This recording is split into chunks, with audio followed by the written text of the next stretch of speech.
আল্লাহ রাব্বুল আলামিন বলে ফাআম্মা মা তাগা, এ বান্দা যারা সীমা লঙ্ঘন করবে আমি আল্লাহ যখন তাদেরকে ধরে এমন ভাবে ধরব যেমন ভাবে ধরেছিলাম ফেরাউনকে, যেমন ভাবে আমি আল্লাহ ধরেছি নমরুদকে, কেমন ভাবে আমার আল্লাহ নমরুদকে ধরছে। ও বাবা ইব্রাহিম খলিলুল্লাহ, ইব্রাহিম আল্লাহর বন্ধু। নমরুদের বিশাল বড় অগ্নিকুণ্ড তৈরি করলো, আল্লাহর বন্ধু ইব্রাহিমকে আগুনের মধ্যে জ্বালায়া দেওয়ার জন্য বিশাল এরিয়া নিয়ে যখন আগুন ধরাইছে, ধাও ধাও করে আগুন জ্বলে, ইব্রাহিম আলাইহিস সালাতু ওয়াস সালামকে আগুনের মধ্যে ফেলে দিবেন। শয়তান তাদের কাছে পরামর্শ দিল, নমরুদকে বলে ইব্রাহিমকে উলঙ্গ করে আগুনের মধ্যে ফালাইয়া দাও। শয়তানের পরামর্শে তারা ইব্রাহিম পয়গম্বরকে উলঙ্গ করে যখন আগুনের মধ্যে ফালাইয়া দিল, আগুনের মধ্যে ফেলে দিতে দেরি হয়েছে, আমার আল্লাহ আগুনকে অর্ডার দিল, ওরে আগুন আমার বন্ধুর জন্য তুমি ঠান্ডা হয়ে যাও, আমার বন্ধুর জন্য তুমি ঠান্ডা হয়ে যাও। ইয়া নারু কুনি বারদাও ওয়া সালামান আলা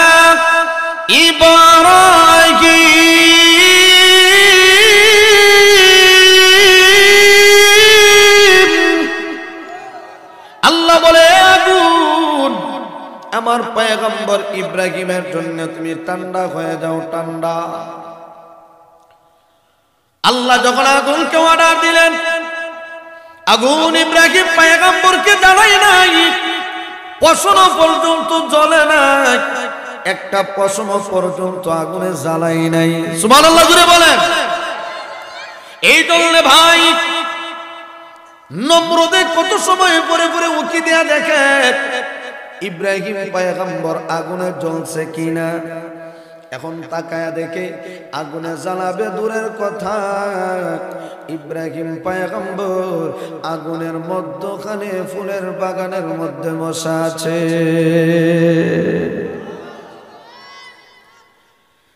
তখন নমরুদ আগুনকে ডাক দিয়ে বলে আগুন তোরে এত কষ্ট করে জ্বালাইলাম, তোর কি পাওয়ার নাই, তোর কি ক্ষমতা নাই ইব্রাহিমকে জ্বালানোর মতো। তাফসীরে মাদারিকে আল্লামা সাল্লাল্লাহু আলাইহি রাহমাতুল্লাহি আলাইহি ওনার কিতাবের মধ্যে লেখেন, তখন আমার আল্লাহ আগুনের জবান খুলে দিয়েছে। সুবহানাল্লাহ করে বলেন। আগুনের জবান যখন খুলে দেওয়া হইল, এ বাবা আগুন তখন ডাক দিয়ে বলে নমরুদ রে,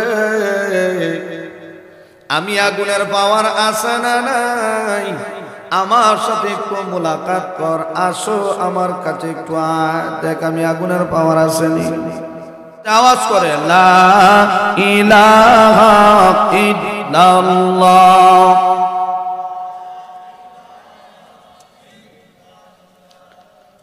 যুবক ভাই আমরা যারা দাঁড়ায় আছি একটু কষ্ট করে বসি, সুন্দর হবে, আর ফাঁকা জায়গাটা আমরা একটু পূরণ করে বসি। একটু সামনে দিকে আগায় বসে, একটু কষ্ট করে একটু সামনে আগায় বসে।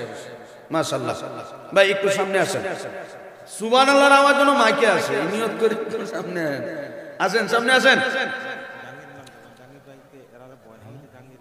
জাহাঙ্গীর ভাই আপনি বসান, সবাইকে বসান, একটু সামনে দিকে আগায় বসেন সবাই, আসেন।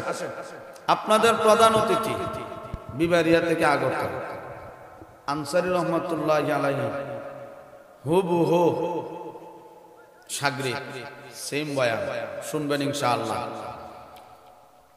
এই জন্য হুজুর আসবেন, বয়ান করবেন। হুজুর আসার আগ পর্যন্ত আমি সংক্ষিপ্ত আকারে, আপনাদের সময় নষ্ট করব না, সংক্ষিপ্ত আকারে কিছু সময় আলোচনা করব ইনশাআল্লাহ। আমি আপনাদের সামনে পবিত্র কুরআনুল কারীমের একখানা আয়াতে কারিমা তেলাওয়াত করছি।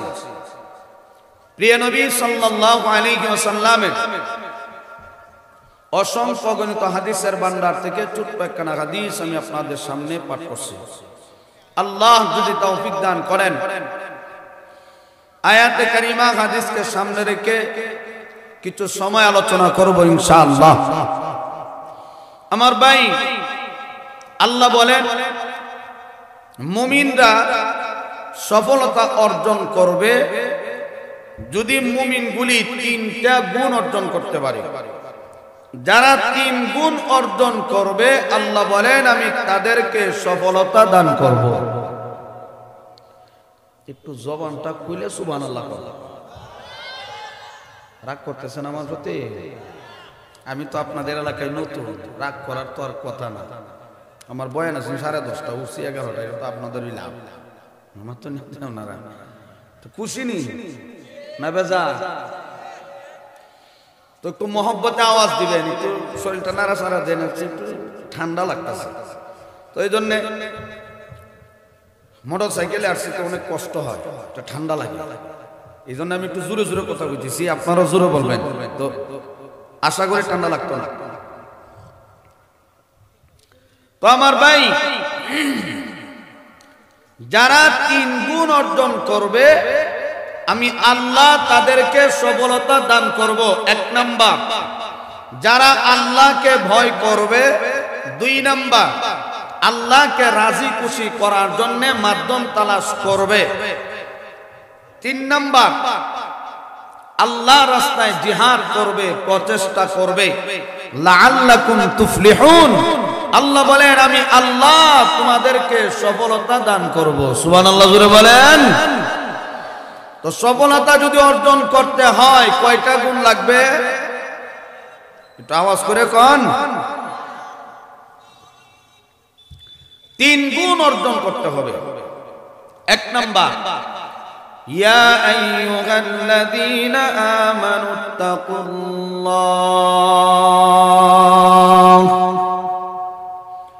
1 নাম্বার, আল্লাহকে ভয় করতে হবে। আল্লাহ বলেন ও পৃথিবীর বান্দা বান্দিরা আমি আল্লাহকে ভয় করো। আল্লাহ কোরআনে বলেন আমি আল্লাহকে ভয় করো। এখন প্রশ্ন হইল কেন ভয় করব? আল্লাহ যেহেতু বলতেছে ভয় করো, প্রশ্ন হইল কেন করব? 2 নাম্বার, কিভাবে আল্লাহকে ভয় করব? 3 নাম্বার, আল্লাহকে ভয় করলে আমাদের লাভ কি হবে? প্রশ্ন 3টা বুঝছেন? 1 নাম্বার কেন ভয় করব, 2 নাম্বার কিভাবে ভয় করব, 3 নাম্বার ভয় করলে আমাদের লাভ কি হবে। এখন আসুন কেন ভয় করব? এই পৃথিবীর জমিনে হযরত আদম আলাইহিস সালাতু ওয়াস সালাম থেকে নিয়ে আজ পর্যন্ত যারা আছে, যারা চলে গেছে গেছে, কিয়ামত পর্যন্ত যারা আসবে, আপনাদের এই এলাকা বারুঙ্কা নাকি বারুঙ্কা, পুরান বারুঙ্কা, আপনাদের এই এলাকার মধ্যে প্রত্যেকটা মানুষ যার যার হাতে কয়াত, মা এটা কোনো সন্দেহ আছে নাকি? একটু জোরে কোন, কয়াত 3.5 হাত না কেউ 4 হাতও আছে? আপনাদের আওয়াজে মনে হয় 4 হাতও আছে মনে হয়। সবাই যার যার হাতে 3.5 হাত, কিন্তু এরপরও মানুষ, আমি আমার হাতে 3.5 হাত, সভাপতি সাহেব উনি উনার হাতে 3.5 হাত, আপনিও আপনার হাতে 3.5 হাত, এরপরও মানুষ দুনিয়াতে একজন আর একজনকে ভয় করে কি করে না? তো জোরে বলেন। প্রশ্ন হইল কেন? কেন ভয় করে? একজন আর একজনকে কেন ভয় করবে? প্রত্যেকে যার যার হাতে 3.5 হাত, কেউ তো আর 4 হাত না যে তারা বেশি ভয় করবে।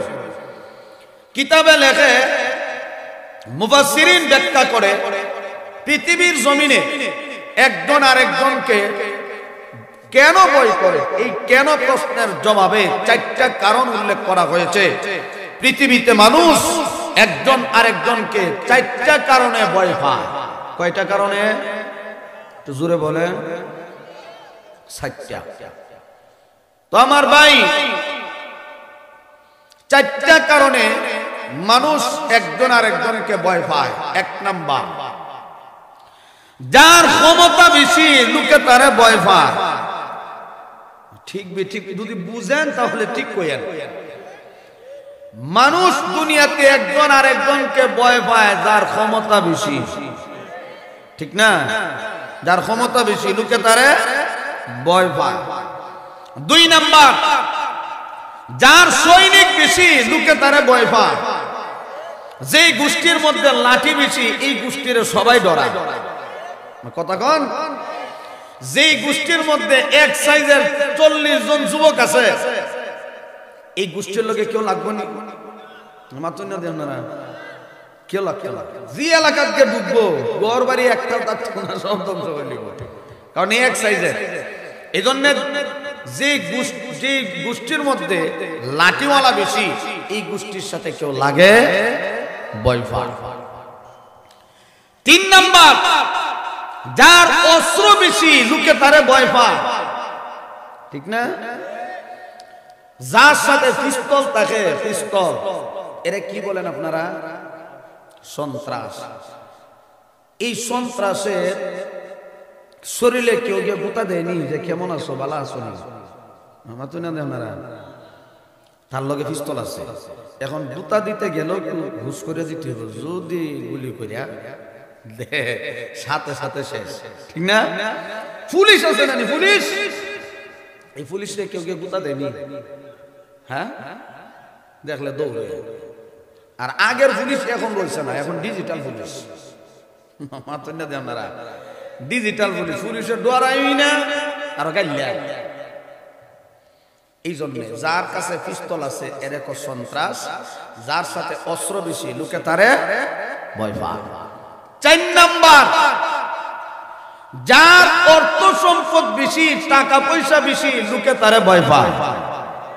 মাতুন্না দেন আপনারা, যার টাকা পয়সা বেশি লোকে তারে ভয় পায়। কেন? তার টাকা বেশি, আপনি তার সাথে লাগবেন, আপনার হাত ভেঙে দিবে, পা ভেঙে দিবে, প্রয়োজন হলে দুনিয়া থেকে বিদায় করে দিবে। মামলা করবেন থানায় গিয়া, কোনো লাভ হবে না, কারণ টাকা দিয়া সব মামলা ঘুরাই নিবে, ঠিক কিনা জোরে বলেন? আপনি মামলা দিয়ে কোনো লাভ হবে না, কারণ পুলিশ তার পকেটে তার টাকা পয়সার অভাব নাই। সে মহাদোষী হইল, যেটারে মারছে এটার উপরে দোষ চালাইব। কথা বলেন ঠিক কিনা? তো পৃথিবীর জমিনে একজন আরেকজনকে কয়টা কারণে ভয় পায়? 4টা কারণ। আল্লাহ রাব্বুল আলামিন বলেন, এ বান্দা, যে 4টা কারণে তোমরা পৃথিবীর জমিনে একজন আরেকজনকে ভয় পাও, আমি আল্লাহ এই 4টা গুণে গুণান্বিত। আমি আল্লাহর ক্ষমতা বেশি।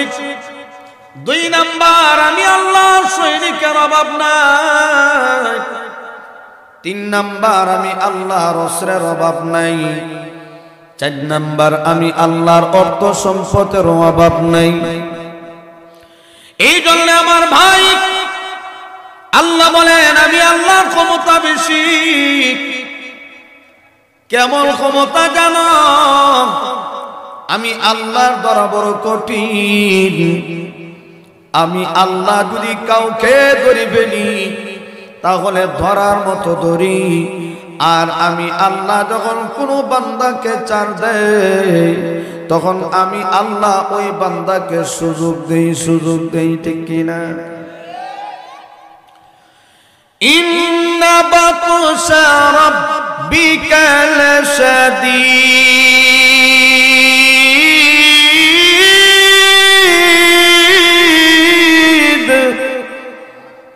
তো জোরে কন্না আল্লাহু আকবার। আল্লাহ বলেন আমি আল্লাহর বড় কঠিন।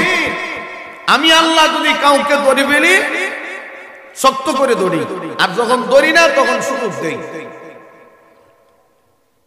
এই জন্য আল্লাহ মানুষগুলিকে দুনিয়াতে সুযোগ দিয়েছেন, রাস্তা দিয়েছেন 2টা, একটা হলো জান্নাতে আর একটা জাহান্নামে। বান্দা তুমি জান্নাতের পথে চলতে পারো, জাহান্নামের পথেও চলতে পারো, তবে শোনো আমি আল্লাহর কাছে আবার কিন্তু ফিরে আসতে। আরো জোরে বলেন,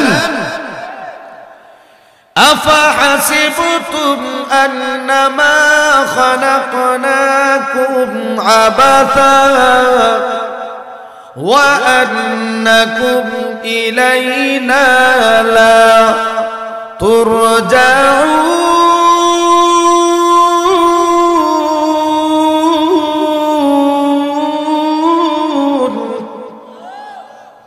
আল্লাহ বলে মানুষ তোমরা কি ধারণা করো আমি আল্লাহ অনর্থক দুনিয়াতে দিলাম না এই দুনিয়ার জীবন কাটায়া আবার আমি আল্লাহর কাছে ফিরে আসতে হবে যাওয়া লাগবে কি লাগবে না আর একটু জোরে বলেন যাওয়া লাগবে কেউ দুনিয়াতে চিরস্থায়ী থাকবে না এই পৃথিবী হলো আমাদের জন্য ক্ষণস্থায়ী একটা জিন্দেগি ঠিক কিনা জোরে বলেন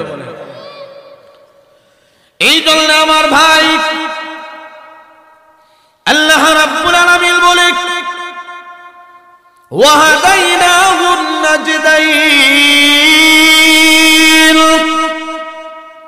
রাস্তা দিলাম দুইটা একটা হলো জান্নাতের রাস্তা আর একটা হলো জাহান্নামের রাস্তা বান্দারে তোমরা যেদিকে চলতে চাও চলতে পারো আমি আল্লাহ তোমাকে স্বাধীনতা দিলাম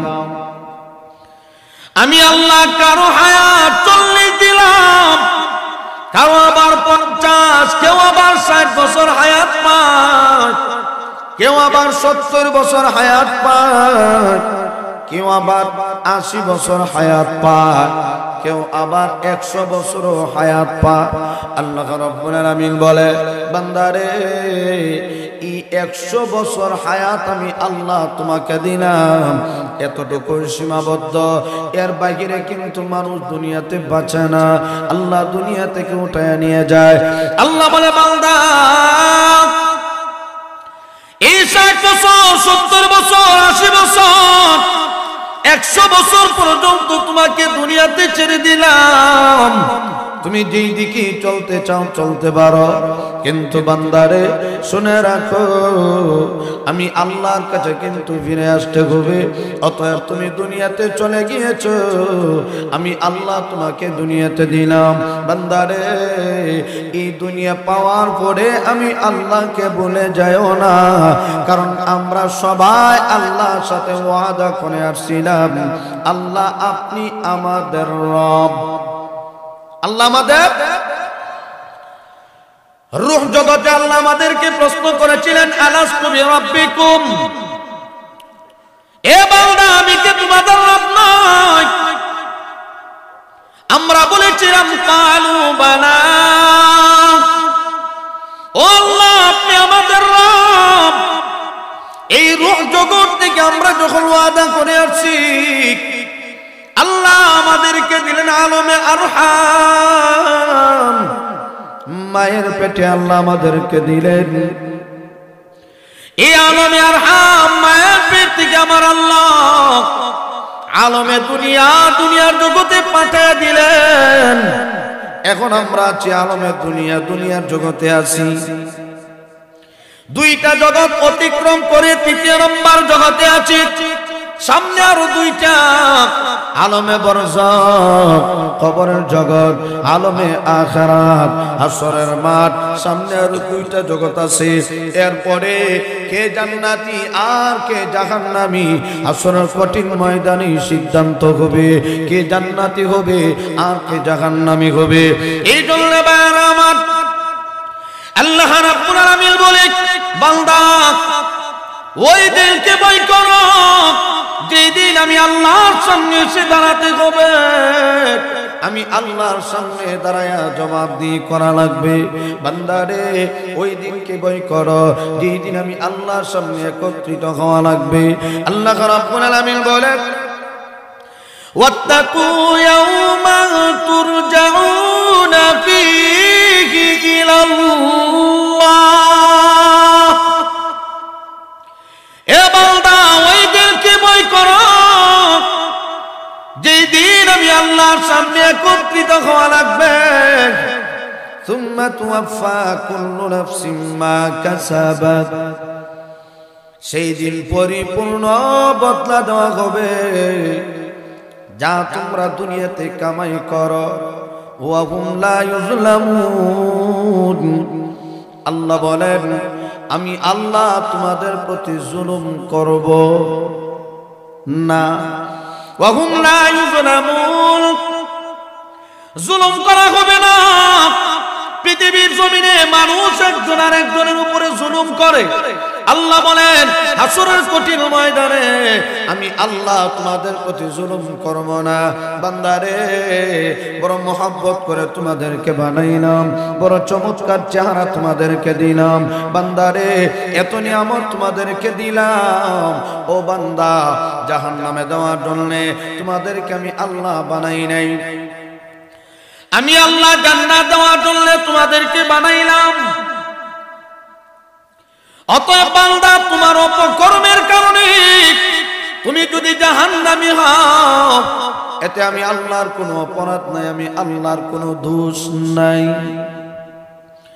এই জন্য আল্লাহ আয়াতের ভিতরে বলে লা ইয়াযলিমু মিসকালা দাররাহ ওয়া ইন তাকু হাসানাতান ইউদাইফহা ওয়া ইউ'তি মিন লাদুনহু আজরান আযীমা। আসলে কঠিন ময়দানে তোমাদের প্রতি কোনো জুলুম করা হবে না, যারা পরিমাণ জুলুম হবে না। এ বান্দা, আমি আল্লাহ তোমাদের জন্য এত মায়া, এত দরদ। আমার কোন বান্দা যদি একটা নেকির কাজ করে, বিনিময়ে আমি আল্লাহ বহু গুণে বাড়ায়া দেয়। এই জন্য আমার ভাই, এক নাম্বার বলেছিলাম আল্লাহর ক্ষমতা বেশি। আল্লাহ বলেন এই পৃথিবী আমি আল্লাহ বানাইলাম শুধুমাত্র তোমাদের জন্য, আসমান বানাইলাম তোমাদের জন্য, চন্দ্র সূর্য বানাইলাম তোমাদের জন্য। এ বান্দা, পাহাড় পর্বত বানাইলাম শুধুমাত্র তোমাদের জন্য। বান্দারে, এই জমিন বানাইলাম শুধুমাত্র তোমাদের জন্য। এ বান্দা, আসমান থেকে বৃষ্টি হয়, জমিনের মধ্যে পড়ে।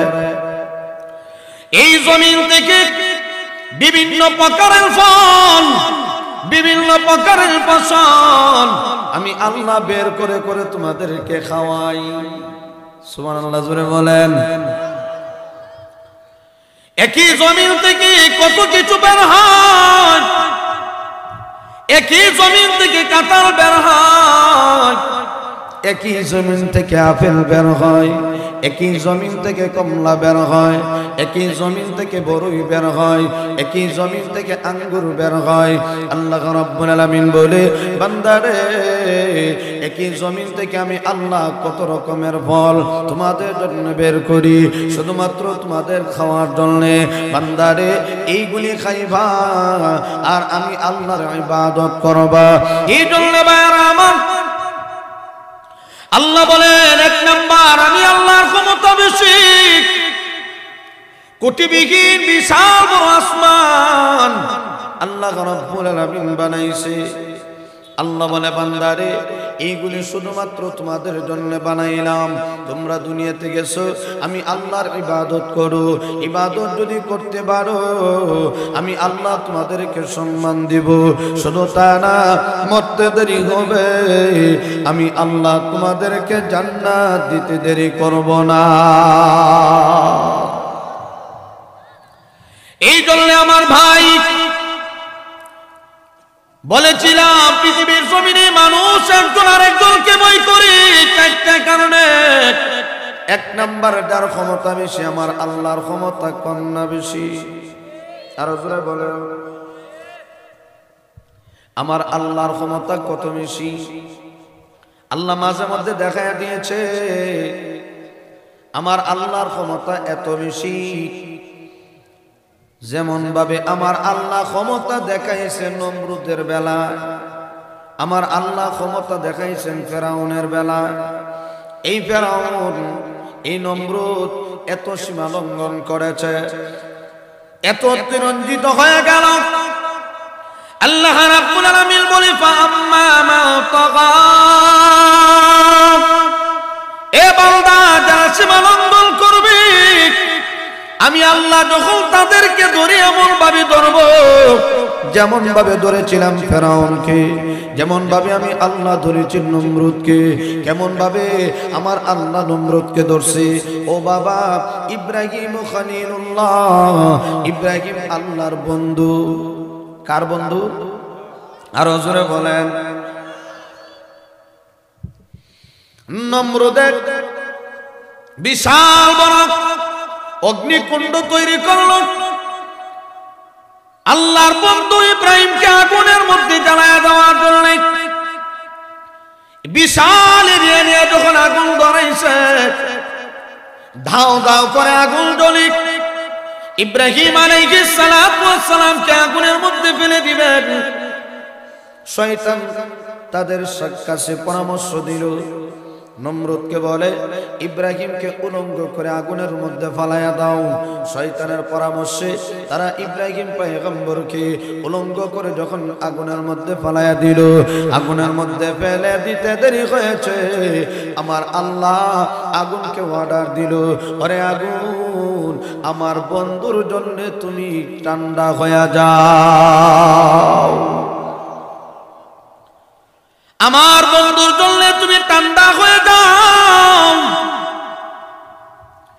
ইয়া নারু কুনি বারদাও ওয়া সালামান আলা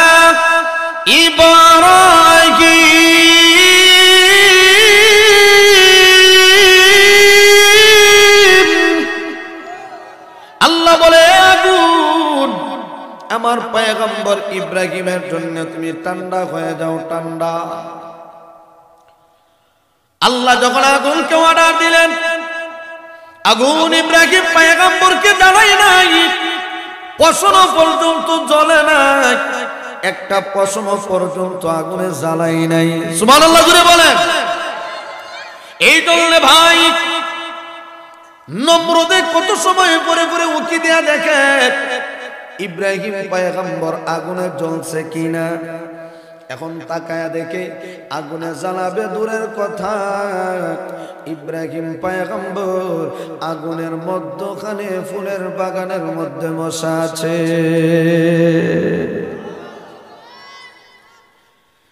তখন নমরুদ আগুনকে ডাক দিয়ে বলে, আগুন, তোরে এত কষ্ট করে জ্বালাইলাম, তোর কি পাওয়ার নাই, তোর কি ক্ষমতা নাই ইব্রাহিমকে জ্বালানোর মতো।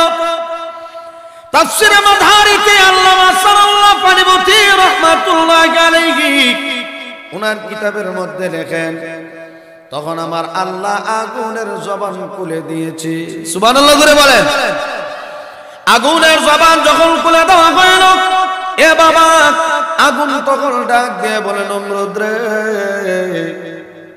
আমি আগুনের পাওয়ার আছে না নাই, আমার সাথে একটু মুলাকাত কর, আসো আমার কাছে একটু দেখ আমি আগুনের পাওয়ার আসেনি।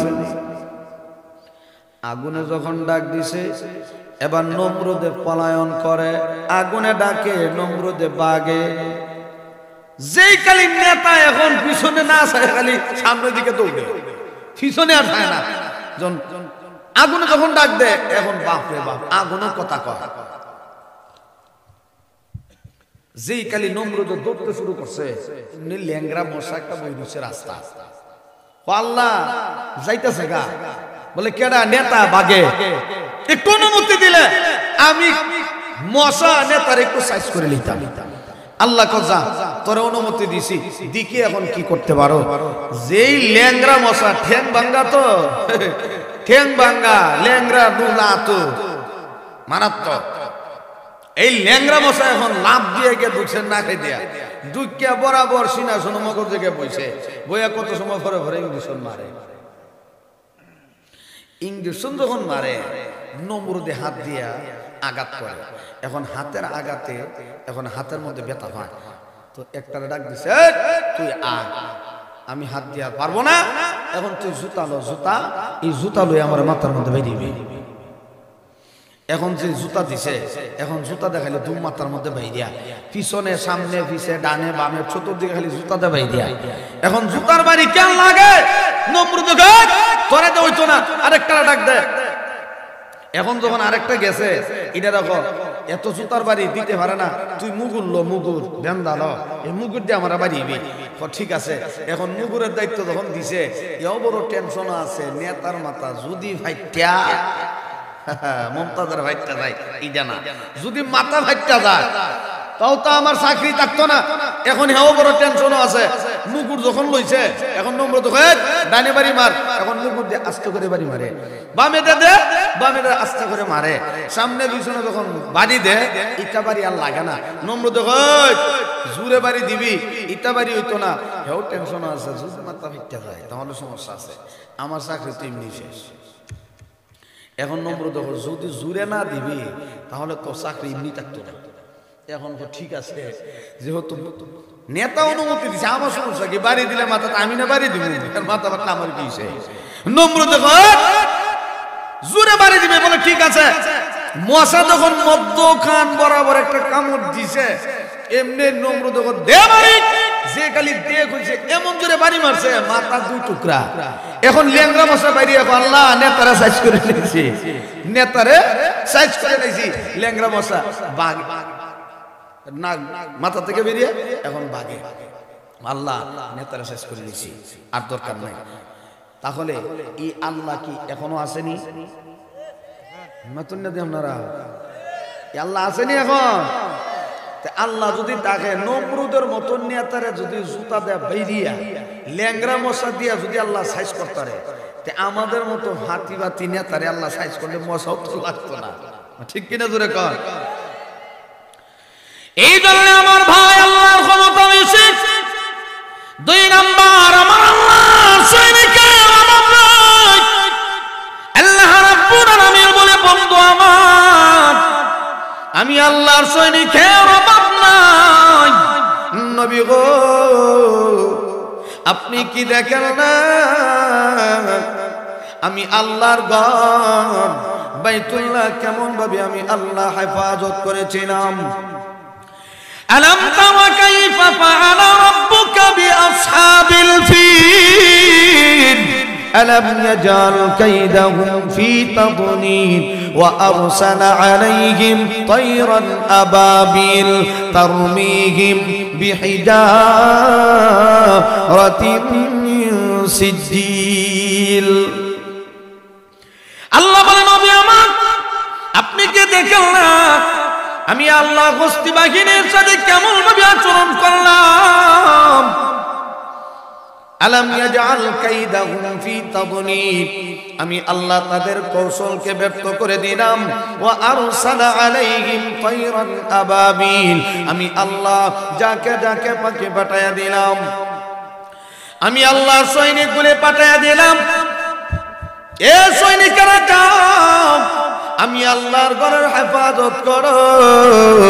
আমার আল্লাহ যখন যাকে যাকে পাখিগুলি পাঠায়া দিল, এই পাখি আসার পরে আল্লাহু আকবার, এই ছোট ছোট পাখির দুইটা পা, এই ছোট ছোট দুইটা পার মধ্যে আবার দুইটা করে অস্ত্র আমার আল্লাহ পাঠায়া দিলেন। যাও ও আমার সেনাবাহিনীরা, তোমরা যাও, আমি আল্লাহর ঘরের হেফাজত করো। মহব্বতে আওয়াজ করে বলেন না সুবহানাল্লাহ। একটু জোরে কান। আল্লাহ যখন যাকে যাকে পাখিগুলি পাঠিয়ে দিলেন, এই পাখিগুলি যখন হাজির হয়ে গেল, এই ছোট ছোট দুইটা পায়ের মধ্যে দুইটা করে অস্ত্র। তাফসীরের কিতাবের মধ্যে লেখে, এই ছোট পাথরের মধ্যে প্রত্যেকটা বেঈমান কাফেরের নাম লেখা ছিল। যে পাথরের মধ্যে যে কাফেরের নাম লেখা ছিল, ওই পাথরটা তার উপরে গিয়ে পড়তো, সঙ্গে সঙ্গে দুনিয়ার জমিন থেকে বিদায় হয়ে গেল। ভাইরা আমার, তাহলে বোঝা গেল আল্লাহর সৈনিকের অভাব নাই, আল্লাহর অস্ত্রের অভাব নাই। ও ভাইরা, 4 নম্বর হইল আল্লাহ রাব্বুল আলামিন বলে, বান্দারে আমি আল্লাহর অর্থ সম্পদের অভাব নাই, আমি আল্লাহর টাকা পয়সার অভাব নাই। এই জমিনের মালিককে আরো জোরে বলেন। আল্লাহ রাব্বুল আলামিন বলে, এ বান্দা, এই জমিনের মালিক আমি আল্লাহ। এই জমিনটা শুধুমাত্র কেবলমাত্র আমি আল্লাহ কোন স্থায়ী তোমরা বুক করে খাওয়ার জন্য মালিক বানাইলাম। শুধু তা না, এই জমিনের মালিককে আরো জোরে বলেন। আল্লাহ বলেন আমি হলাম আসল মালিক। আমি আল্লাহ তোমাদের কাছে শুধুমাত্র কোন স্থায়ী জন্য দিলাম, ক্ষমতা তোমার হাতে দিলাম, এই জমিনের মালিক তোমাকে বানাইলাম। কিন্তু ভাইরা আমার, জমিনের জায়গাতে আছে আদম আলাইহিস সালাম থেকে নিয়ে এখনো পর্যন্ত যারা আছে, যারা দুনিয়ার জমিন থেকে বিদায় হয়ে গেল, জমিনের জায়গাতে আছে, কিন্তু মালিক পরিবর্তন হয়। ঠিক কিনা জুড়ে বলেন। এই জমিনের মালিক আপনার দাদা ছিল, দাদা নাই, এখন বাবা মালিক, বাবাও দুনিয়াতে নাই, এখন ছেলেও দুনিয়াতে নাই, এখন নাতি। এই ধারাবাহিক ভাবে কিয়ামত পর্যন্ত যারা আসবে, একই জমিনের মালিক হাজার হাজার মালিকের পরিবর্তন হবে। আল্লাহ রাব্বুল আলামিন বলে, বান্দারে জমিনের জায়গাতে আছে, কিন্তু মালিক পরিবর্তন হবে। তাহলে বোঝা গেল এই জমিনের মালিক আমার আল্লাহ। ঠিক কিনা জুড়ে বলেন। وَمِمَّا رَزَقْنَاهُمْ يُنْفِقُونَ।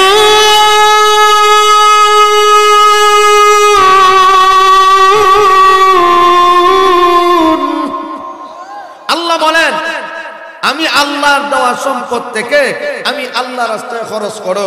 তাহলে বোঝা গেল জমিনের মালিক আল্লাহ। শুধু তা না, আমি যে কথা বলতেছিলাম, আল্লাহ রাব্বুল আলামিন বলে, এ বান্দা আমি আল্লাহকে ভয় করো। প্রশ্ন করেছিলাম কেন ভয় করব? এই কেন প্রশ্নের জবাবে 4টা কারণ বললাম। 2 নাম্বার প্রশ্ন করেছিলাম কিভাবে ভয় করব। আসুন সময় কম, আল্লাহ রাব্বুল আলামিন বলে, ইয়া আইয়ুহাল্লাযীনা আমানুত্তাকুল্লাহ হাক্কা তুকাতিহি ওয়া লা তামুতুন্না ইল্লা ওয়া আনতুম মুসলিমুন। আল্লাহ রাব্বুল আলামিন বলে, এ পৃথিবীর বান্দা বান্দীরা, আমি আল্লাহকে ভয় করো, ভয় করার মতো হাক্কা তুকাতি, ভয় করার মতো ভয় করো। ওয়ালা তামুতুন্না ইল্লা ওয়া আনতুম মুসলিমুন। এ বান্দা মুসলমান হয়ে মরবা না। মুসলমান না হয়ে যদি মারা যাও, তাহলে কবর আযাব সহ্য করতে পারবা না। আল্লাহ কোরআনে বলেন মুসলমান না হয়ে মরবা না। এখন প্রশ্ন হইল, আমরা যারা ওয়াজ মাহফিলে আসলাম, আমরা সবাই তো দাবি করি আমি ইমানদার, আমি মুসলমান। ঠিক কিনা জোরে বলেন। আমরা সবাই মুসলমান কিনা? দাবি করি কিনা? আমরা মুসলমান, আমার বাবা মুসলমান, আমার দাদা মুসলমান, আমার বড় দাদা মুসলমান, ধারাবাহিকভাবে আমিও মুসলমান। আমরা দাবি করি, অথচ আল্লাহ জানে আমরা কেমন ইমানদার, কেমন মুসলমান, এটা তো আল্লাহই ভালো জানে। এই জন্য ভাইরা আমার, আল্লাহ রাব্বুল আলামিন বলে, আমিনু কামা আমানান নাস। ও ইমানদারেরা, তোমরা ঈমান আনো। আল্লাহ আমাদেরকে ঈমানের প্রতি দাওয়াত দেয়। ও ইমানদারেরা, ঈমান আনো। তাহলে বোঝা গেল আমরা এখনো পরিপূর্ণভাবে ঈমানদার হতে পারি। আর জোরে বলেন, আমিনু কামা আমানান নাস। ঈমান আনো সাহাবায়ে কেরামের মতো ঈমান। যদি সাহাবায়ে কেরামের মতো ঈমান আনতে পারো, তাহলে দুনিয়া তো সম্মান, পরকালেও সম্মান। সুবহানাল্লাহ জোরে বলেন। আমরা বর্তমানে এমন ইমানদার হইছি, বাঘের নাম শুনলে আমরা দৌড়। বিষাক্ত সাপ একটা দেখলে এলাকার সব মানুষ রেডি, সাপরে মারত। কথা কন না দিন, সাপরে ডরা, বাঘেরা ডরায়। সীতাবাঘ যদি কোন রকমে একটা এলাকার ঢুকে, সব এলাকাবাসীর মানুষগুলি এলান করে এই সীতাবাঘ আইছে, কার করে না জানি ঢুকবো। এখন এই বাঘ মারার জন্য সবাই রেডি। অথচ সাহাবায়ে কেরাম কেমন ছিল সাহাবীরা, কেমন ছিল তাদের ঈমান, কেমন ছিল তাদের আমল। আমার ভাই, তারা বাঘকে ভয় পাইতো দূরের কথা, বাঘের উপরে সওয়ারি হইয়া বিষাক্ত সাপকে চাবুক বানায়া সাহাবীরা চলাচল করছে। এখন কোন ইমানদার আসেনি বাঘের উপরে বইয়া বিষাক্ত সাপকে চাবুক বানায়া চলতো? মাথুন না দেয়া আসেনি, পারবেন নি? এখন যদি হ্যাঁ পারমু, বলে কেমনি? আমার বাবা আছে, আমার বাবা পারবো, সম্ভব নেই। বর্তমানের যে বাবা, এই বাবা খালি দেশি মুরগ খাইতো, এই বাবা খালি খাসি আর গরুর গোশত ছাড়া আর কিছুই বুঝে না। হেও তো জাহান্নামে যাইব আর ও গাঠি গুঠি লইয়া জাহান্নামে ঢুকবো। মাতুন না দিয়ে আপনারা। এই জন্য আল্লাহ জানে আমরা কেমন ইমানদার। বাঘের নাম শুনলে দৌড়, অথচ সাহাবীরা বাঘের উপরে সওয়ারি হইয়া বিষাক্ত সাপের চাবুক বানায় তারা চলছে। এই জন্য আমার ভাই, খলিফাতুল মুসলিমিন হযরত উমর রাদিয়াল্লাহু আনহু কেমন ছিল নবীর সাহাবী হযরত উমরের ঈমান, কেমন ছিল নবীর সাহাবী হযরত উমরের আমল। কথার মধ্যে কি পাওয়ার, কথার মধ্যে কি পাওয়ার। মদিনার মধ্যে ভূমিকম্প শুরু হয়ে গেল। হযরত ওমর মদিনার জমিনে দাঁড়ায় আছে, হাতের মধ্যে একটা লাঠি। এই লাঠি দিয়ে মদিনার জমিনের মধ্যে আঘাত করেন আর বলে, জমিন তুমি কেন নড়াচড়া শুরু করে দিয়েছো? তোমার বুকের ভিতরে আমার মায়ার নবী শুয়ে আছে। এ জমিন কেন তুমি নড়াচড়া করো? আমার নবীজির কষ্ট হবে। হাতের মধ্যে লাঠি ছিল, লাঠি দিয়া জমিনের মধ্যে আঘাত করে আর বলে, জমিন রে থেমে যাও। জি কালে জমিনকে হযরত উমর বললেন থেমে যাও, সঙ্গে সঙ্গে জমিন থেমে গেছে। আরেকটু জোরে বলেন। এই জন্য আল্লাহ রাব্বুল আলামিন বলেন, ও ঈমানদাররা সাহাবীদের মতো ঈমান বানাও। সাহাবীদের ঈমানটা কত মজবুত ছিল রে ভাই। এই জন্য আল্লাহ বলেন, ওয়ালা তামুতুন্না ইল্লা ওয়া আনতুম মুসলিমুন। বান্দারে মুসলমান না হয়ে কিন্তু মরবা না। তাহলে 2 নম্বর প্রশ্ন ছিল, কিভাবে ভয় করব? আল্লাহ বলেন, ভয় করার মতো ভয় করো, যেমন ভাবে সাহাবীরা আল্লাহকে ভয় করত। সুবহানাল্লাহ জোরে বলেন। আল্লাহ কি পরিমাণ সাহাবীরা আল্লাহকে ভয় করত। ঈদের দিন হযরত উমর বসে বসে কাঁদে। আল্লাহ, একজন সাহাবী প্রশ্ন করলেন, উমর কেন কাঁদো? বলে, আমার নামাজ কি আল্লাহর কাছে কবুল হয়েছে কি না, জাহান্নামের ভয়ে আমি কাঁদি। অথচ হযরত উমর জান্নাতের টিকিট প্রাপ্ত একজন সাহাবী। হযরত আবু বকর জান্নাতের টিকিট প্রাপ্ত একজন সাহাবী। হযরত উমর জান্নাতের টিকিট প্রাপ্ত। হযরত উসমান, হযরত আলী তাদের জীবনীটা পড়বেন, তাদের জীবনী।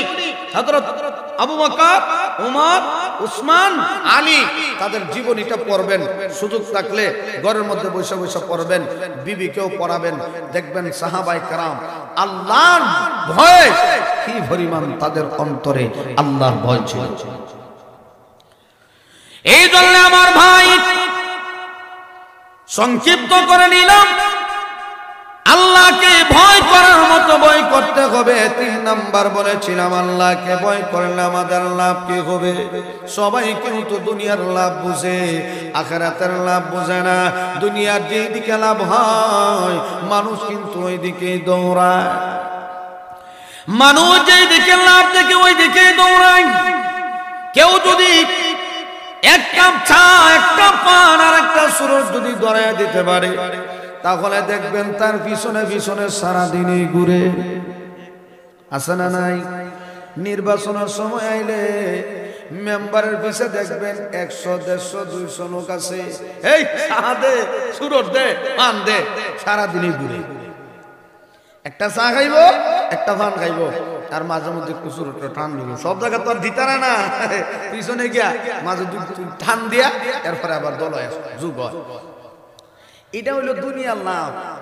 মেম্বারের লগে চললে লাভ আছে, একটা ফাউন ফাউন দিব, একটা চা খাওয়া দিব, এই জন্য মেম্বারের পিছনে ঘুরে। কথা বল না দিই। আর চেয়ারম্যান সাহেবের পিছনে যেটা ঘুরে, যেটা পিএস, এটা আর বড় চেয়ারম্যান হয়ে জায়গা। যে বেটা চেয়ারম্যান, এই বেটার এত খাওয়ার নাই, পিএস এর যে পরিমাণ খাওয়া। কথা বল না দিই। এই জন্য আমার ভাই চেয়ারম্যান সাহেবের পিছনে ঘুরলে, মেম্বার সাহেবের পিছনে ঘুরলে তার লাভ আছে, এটা বুঝে। দুনিয়ার আরেকটা লাভ হইল নির্বাচন আইলে যে লাভ বুঝে, যে পাগল এও লাভ বুঝে। একটা সময় দরজা খুলে রাখে, কোন সময় মেম্বার সাহেব আইবো আর 3000 ধরাই দিব। কথা কয় না দি। রাত্রিবেলা আইবো আর দরজাটা খুলে রাখে, তাও আড়ায় রাখে, ধাক্কা দিলে পুলিশ ঠিক কিনা জোরে বলে। মেম্বার সাহেব আইছে, 3000 টাকা ধরাই দিছে, গেছে গা। এখন দেখা যায় এক মেম্বার গেছে, আরো 2 জন আইছে, দরজা কিন্তু খোলা হয়। আড়াই তুইছে আর কি দেখি আরেকজন আইনি, অপেক্ষা করে। মানে আরেকবার ঢুকে খো, চাচা বুটটা দিয়ে নেন, আরো 4000 টাকা দিলাম। 3 আর 4 কত হইল? 7। এখন আরেক মেম্বারের অপেক্ষায়, সেই বেলা আয়া দিছে আরো 5000। কত হইছে? খালি দরজা খুলে রাখে। মেম্বারের সিরিয়াল শেষ, এখন চেয়ারম্যানের একটায় একটা যা, একটায় একটা যা। এইটা হইলো দুনিয়ার লাভ। এ বুঝে দরজা খুলে রাখলে আমার লাভ আছে, চেয়ারম্যান সাহেবের পিছনে ঘুরলেও আমার লাভ আছে। এটা দুনিয়ার মানুষে বুঝে, ঠিক কিনা জোরে বলেন। ওয়ামান ইয়াত্তাকিল্লাহা ইয়াজআল লাহু মাখরাজা ويرزقه من حيث لا يحتسب। আল্লাহ বলে, এ পৃথিবীর মানুষ কোন দিকে দৌড়াও? মেম্বারের পিছনে কেন দৌড়াও? চেয়ারম্যানের পিছনে কেন দৌড়াও? আমি আল্লাহকে ভয় করো, আমি আল্লাহ তোমার রিজিকের ফয়সালা করে দিব। সুবহানাল্লাহ জোরে বলেন। এই জন্য আমার ভাই 3 নাম্বার বলেছিলাম, আল্লাহকে ভয় করলে আমাদের লাভ কি? কিতাবের মধ্যে লেখা হয়, বান্দা তুমি যদি আল্লাহকে ভয় করতে পারো, দুনিয়াতে লাভ আছে, পরকালেও লাভ আছে। দুনিয়ার লাভ হইল আমার আল্লাহ তোমাকে রাস্তা বের করে দিবে।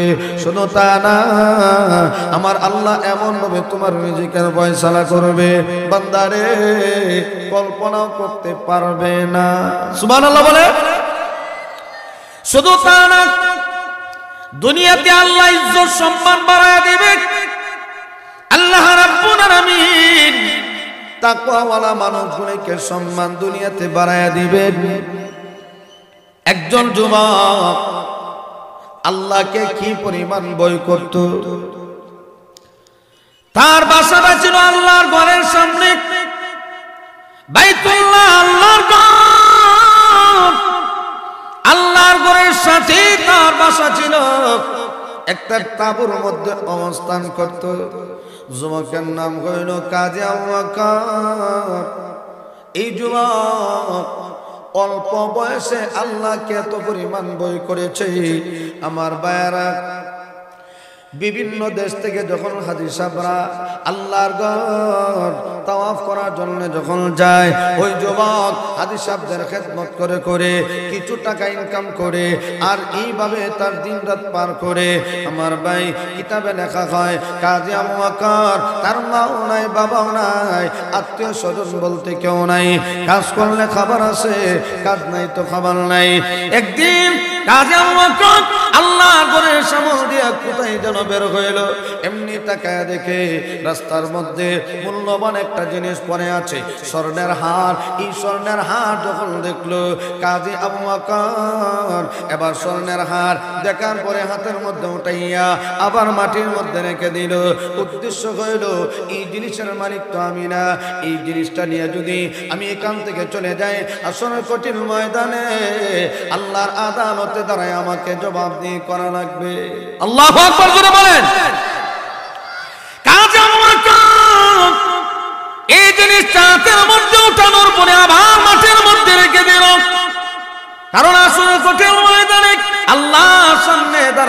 হিসাব দিয়ে করা লাগবে। এই জন্য জাহান্নামের বয়ে এই জিনিসটা হাতের মধ্যে ওঠায় না।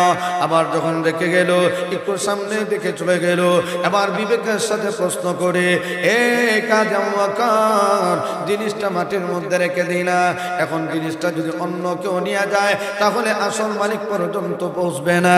এই জন্য কাজে ওয়াকার বিবেকের সাথে চিন্তা করে আবার ঘুরে এসে স্বর্ণের হাতের মধ্যে উঠাইয়া এবার মালিকের তালাশে বের হয়ে গেল।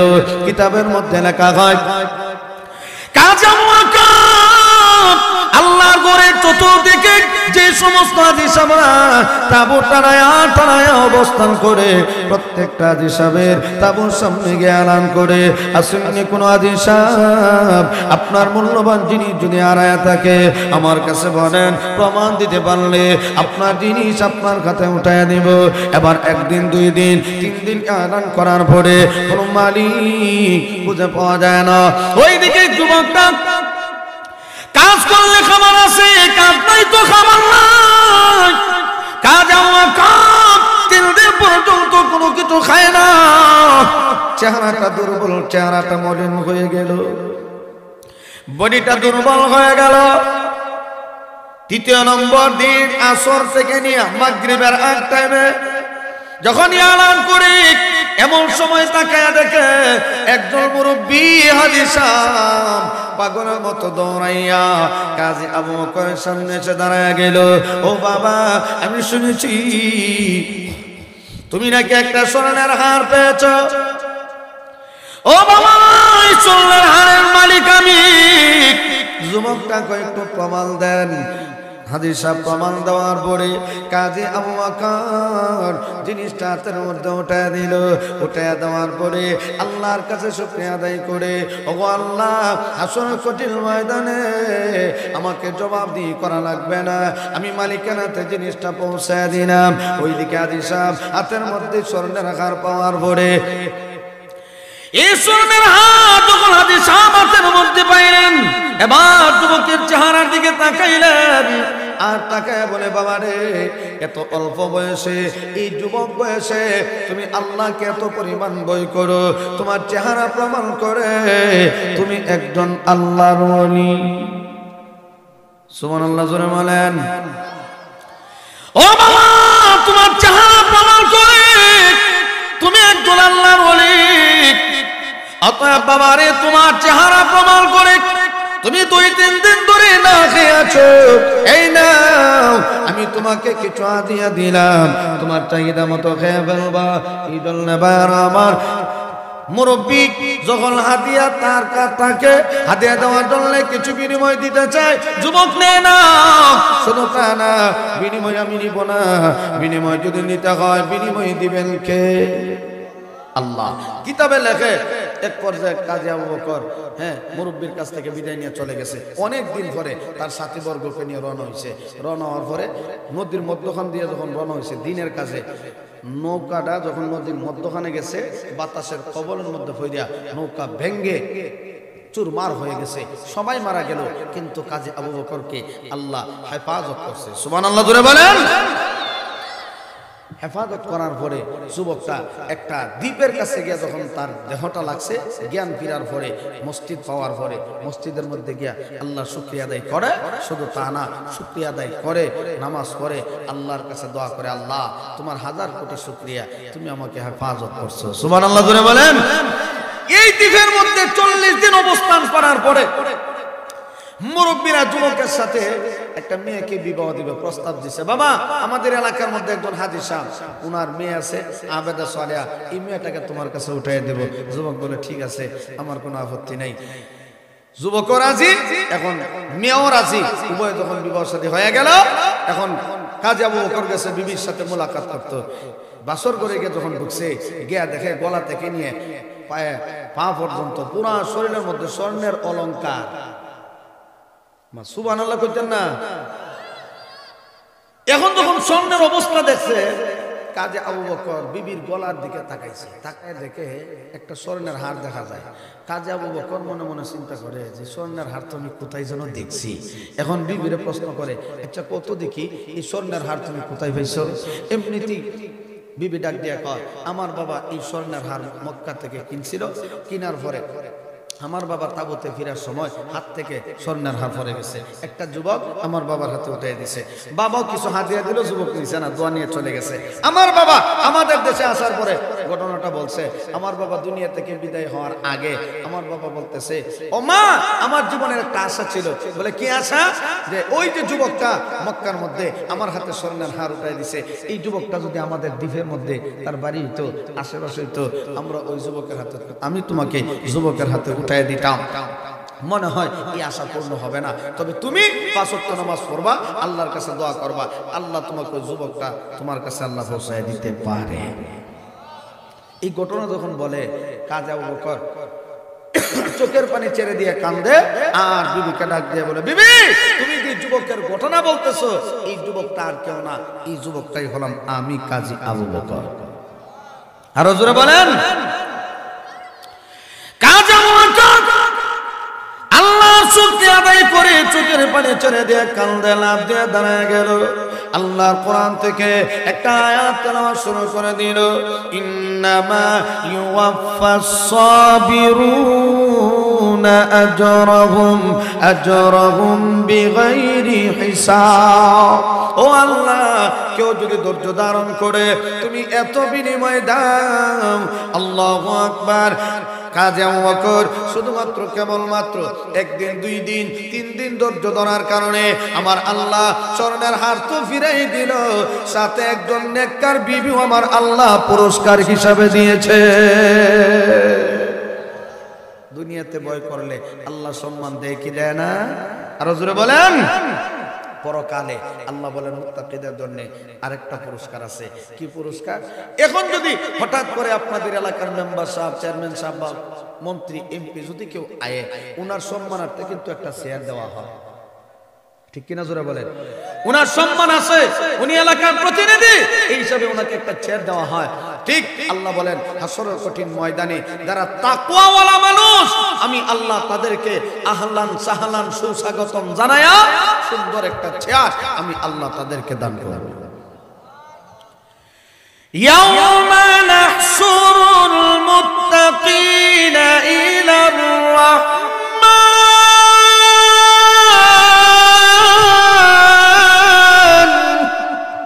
আল্লাহ বলেন আমি আল্লাহ তাদেরকে আহলান সাহলান জানাবো।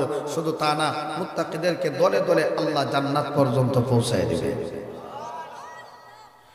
وسيق الذين اتقوا ربهم إلى الجنة زمرا